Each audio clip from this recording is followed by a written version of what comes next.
Doctor BR Ambedkar Konaseema జిల్లా రామచంద్రపురంలో ప్రాథమిక వ్యవసాయ పరిమితి సంఘం ఉద్యోగులు నిరసన సమ్మెకు దిగారు.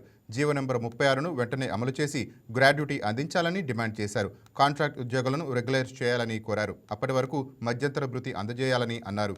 5 లక్షల వరకు తక్కువ కాకుండా ఆరోగ్య బొమ్మ కల్పించాలని డిమాండ్ చేశారు. సహకార సంఘ ఉద్యోగులు రాష్ట్ర వ్యాప్తంగా ప్రభుత్వం 2019లో జీవో 36 ఇవ్వడం జరిగింది. జీవో 36 ప్రకారంగా సహకార సంఘాల్లో పనిచేసే ప్రతి ఉద్యోగికి లాభ నష్టాలతో సంబంధం లేకుండా జీతభత్యాలు చెల్లించాలి. అలాగే గ్రాడ్యుయేట్ వచ్చి 2 లక్షల రూపాయలు ప్రభుత్వం నిర్ణయం చేయడం జరిగింది. దాన్ని పూర్తిగా మా సంఘం వ్యతిరేకిస్తున్నది. ప్రతి ఉద్యోగి కూడా గ్రాడ్యుయేటీ చట్ట ప్రకారంగా గ్రాడ్యుయేటీ చెల్లించాలని ఈ ప్రభుత్వాన్ని డిమాండ్ చేస్తున్నాం. అలాగే 2019 తర్వాత సహకార సంఘాల్లో ఉద్యోగ నియామకాలు చేయడం జరిగింది. ఆ ఉద్యోగ నియామకాలు సీనియర్స్ అందరూ కూడా రిటైర్ అయిన తర్వాత ఆ యొక్క సంఘాల యొక్క అవసరాల రీత్యా సంఘాల్లో ఉద్యోగుల్ని నియామకాలు చేయడం జరిగింది. ఆ ఉద్యోగుల్ని తొలగించాలనేది ప్రభుత్వం యొక్క కుట్ర జరుగుతున్నది. దాన్ని మా యూనియన్ తీవ్రంగా ఖండిస్తున్నది. ఎట్టి పరిస్థితులను కూడా 2019 తర్వాత నియామకాలన్నీ కూడా రెగ్యులరైజ్ చేయాలని మేము రాష్ట్ర వ్యాప్తంగా ఈ యొక్క కార్యక్రమం చేయడం జరుగుతుంది. సహకార సంఘాల ఉద్యోగులు చేసి పిలుపు మేరకు ఈరోజు రామచంద్రపురం డివిజనల్ బెంచ్ దగ్గర మహాధరణ కార్యక్రమం చేపట్టాము. ముఖ్యంగా మాకు మెయిన్ ఉద్యోగ భద్రత లేదండి. రాజకీయ నాయకుల చేతుల్లో కీలు బొమ్మలాగా మా ఉద్యోగాలు ఉన్నాయి.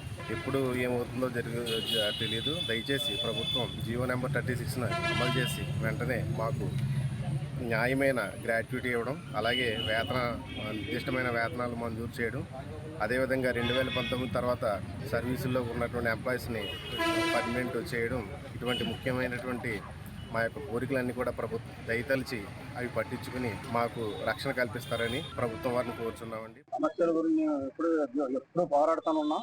కానీ గవర్నమెంట్ మమ్మల్ని చులకనగా చూస్తుంది, చిన్న ఉద్యోగులుగా చూస్తుంది. అది ఏమిటో మరి మీ కష్టం పడక తప్పలేదు, అన్ని చేస్తున్నాం. కష్టంతో మాది ప్రతిఫలం డిసిసి బ్యాంకుని ఆ ప్రభుత్వం లబ్ధి పొందుతున్నారు.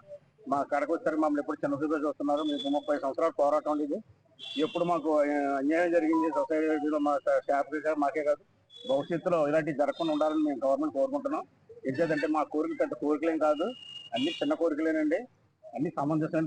గవర్నమెంట్ ఎటువంటి భారం లేనియే మేము అడుగుతుందండి. 62 years అడుగుతున్నామండి. 60 సంవత్సరాలు గవర్నమెంట్ ఎంప్లాయీస్ సమానంగా మా ఆల్రెడీ 36 జీవోలు ఉందండి. ఆ 36 జీవో ప్రకారం 60 సంవత్సరాల నుంచి 62 సంవత్సరాల వరకు కోరుకుంటాం అడుగుతున్నామండి. అది ధర్మం కూడా అనేది. ఇంకేదంటే మేము కూడా కష్టపడి ఉద్యోగం చేసిన వాళ్ళు మమ్మల్ని.